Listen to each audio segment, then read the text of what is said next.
प्रकाश भाऊ के कब्जे में राही, खतरे में राही की अब इज्जत अनुपमा के बदले ही मिलेगी अब राही वापस। जी हाँ दोस्तों, सुपरहिट टीवी सीरियल अनुपमा का आने वाला ट्विस्ट बहुत ही इंटरेस्टिंग हो चला है। दोस्तों आपको बता दें कि प्रकाश भाऊ ये कन्फेस करता है कि हाँ वो गांव के लोगों को धोखा दे रहा है, वो कोई भी ऐसी भी कोई विद्या नहीं जानता है। वो उन लोगों की प्रॉपर्टी हड़प लेता है, उनकी ज़मीन हड़प लेता है और फिर बेहोश करके वो लड़कियों की इज्जत लूटता है और यही उसका काम है। जिसके बाद यहाँ पर राही सब कुछ रिकॉर्ड कर रही थी चोरी चुपके से, लेकिन यहाँ प्रकाश भाऊ उसे देख लेता है। जिसके बाद यहाँ पर अब राही पर बहुत ही गंदी तरीके से इशारा करता है और उसे परेशान भी करता है और ये कहता है कि माँ की जान बेटी में बसती है और जब अनुपमा यहाँ आएगी तभी तू यहाँ से जा सकेगी। जहाँ पर अब जो गिरजा होती है उसे तो सोनू मार रहा होता है, लेकिन फाइनली वह अनुपमा और देविका पहुँच कर उसे बचा लेते हैं। तो वहीं अब सोनू मरने ही वाला था, लेकिन तभी वहाँ पर आता है प्रकाश भाऊ कौल अनुपमा के पास और वो कहता है कि सोनू को छोड़ दे, तभी मैं तेरी बेटी को छोड़ूंगा, वरना अब तो तू गई, तुझे यहाँ आना ही होगा, अपनी बेटी को ले जा और सोनू को जाने दे। जिसके बाद अब यहाँ पर अनुपमा तो किसी भी कीमत पे अपनी बेटी को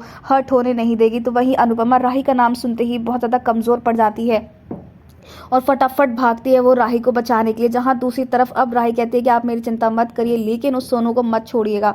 यानी कि अब यहाँ पर सोनू जो है वो तो इतना खतरनाक क्रिमिनल है और वो छुपा हुआ है, और प्रकाश भाऊ वो तो और भी घटिया है। वो लड़कियों की इज्जत साथ खेल रहा है, गाँव के लोगों को धोखा दे रहा है, उनकी ज़मीन हड़प रहा है। लेकिन गाँव के लोग इतने अंधविश्वासी हैं कि उन्हें ये सच दिख ही नहीं रहा है। लेकिन अब अनुपमा प्रकाश भाऊ के टुकड़े टुकड़े करने वाली, नहीं छोड़ने वाली उसे जिंदा। जिसके बाद अब यहाँ पर दोस्तों राही तो बचेगी बचेगी, लेकिन वहीं राही को टॉर्चर करा जाने वाला है, उसे बहुत परेशान किया जाएगा। जहां राही बचाओ बचाओ चिल्लाएगी, तो वहीं दोस्तों अब तीना शो में बहुत ही इंटरेस्टिंग हो चला है कि आखिर कौन फरिश्ता आने वाला है बनकर अनुपमा और राही के लिए, जो उन्हें इस गंदगी से निकालेगा और गांव के लोगों की आंखें खोलेगा। फिलहाल दोस्तों हमें ढेर सारे कमेंट्स से शेयर करें कि आप चाहते हैं कि अनुपमा राही की इज्जत बचा ले, और क्या लगता है आपको अनुपमा क्या यहाँ पर राही और एक तरफ है सोनू, इन दोनों चीज़ों को सही से हैंडल कर पाएगी? हमें कमेंट्स करें। ऐसी टीवी के लेटेस्ट अपडेट के लिए चैनल को सब्सक्राइब कर लें।